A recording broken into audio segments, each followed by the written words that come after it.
Alright, 3D class, this is introduction to the tools that you're going to be using for wax sculpture. Wax sculpture is going to be a little difficult. There's different tools, they do different things, and I did a little demo of me just using different tools to show how to use them to create sculpture. A great way to take a look is not try to look at wax sculpture because you're going to get into something that you're going to panic about.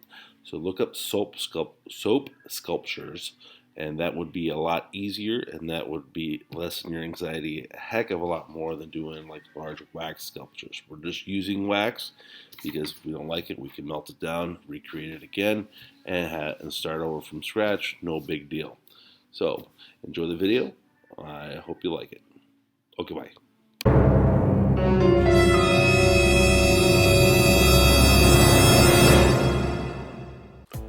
And here we go, everybody. This is going to be the sculpture, wax sculpture. Here we have the old ones.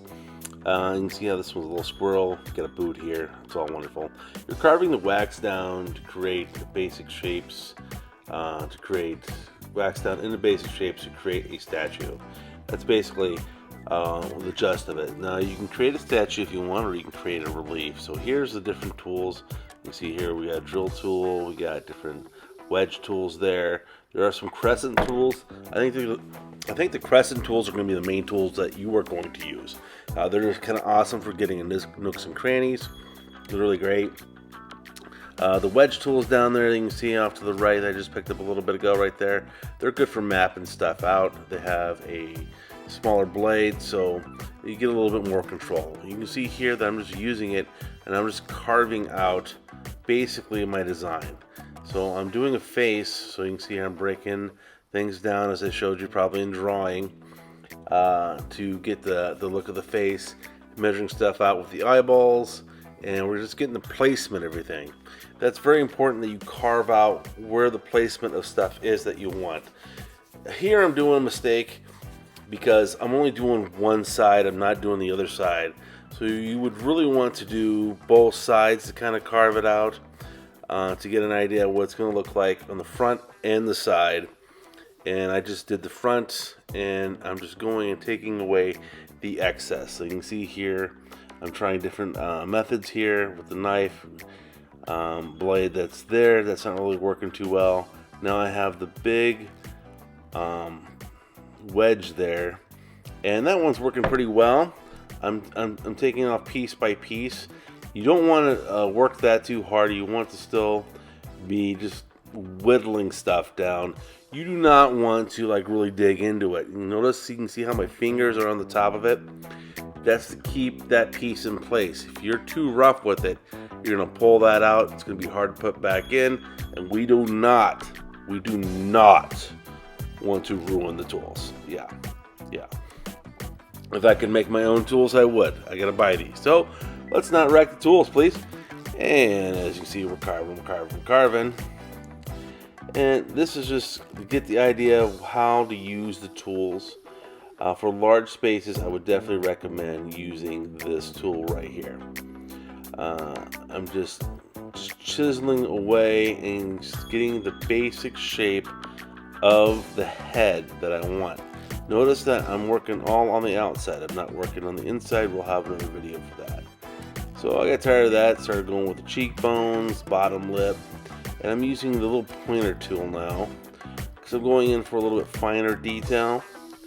And that's a nice little point. You just do a little scraping, so you're getting the idea where you would want stuff placed. Do not go this small. You're going to want relatively nice size stuff. You don't have to go entirely as small as I did with the eyeballs, because it is difficult, especially going small. If you've had my other art classes, I always tell you to go bigger. Going bigger is easier, and especially with sculpting here, going bigger would have been a lot easier. It's a lot of fine detail. Now you can see here I got the crescent tool. You can see it's like a curved knife is basically what it is, and that one's awesome. It's great for digging out spaces and carving away. Using it at an angle to carve away hills and valleys in the face or in your sculpture. It's a great little tool to have. Notice that I'm not taking out big chunks again. I'm just shaving. You're just shaving it down, you're getting it to the form. So you can see I'm using the side to round off my edges right there. And prior to that, I was using the point, just like right there.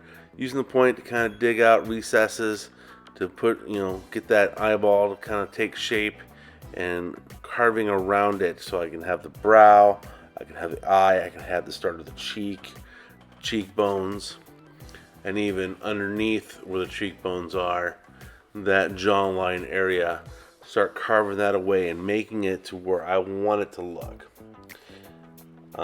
Like I said, the crescent tools and that big wide wedge tool are probably going to be the main tools that you're going to use. The little knife tools and the pin, that's going to be great for your planning. You're going to use those to kind of map out what your sculpture is going to be, and those tools are going to be your main building tools with the crescent and the wedge, and that is going to help you just take away the material slowly but surely and form whatever you want your sculpture to be. You can see here I'm still working a little bit on it. I'm trading off tools back and forth. There's a second video that I'm going to have, and it's going to show you a little bit more in depth. I'm going to carve it a little bit more away. I have done half and half on this one, where half of it I leave it as it is. I'm not really carving away to show the beginning process and more of an end finish process. You're going to want to try to keep your craftsmanship on this, and you want to try to get that wax as smooth as possible. These tools will help you do that. We don't want to make it look like it's a whittled piece of wood. We want to try to bring a more realistic, a smoother tone to everything that you're carving out.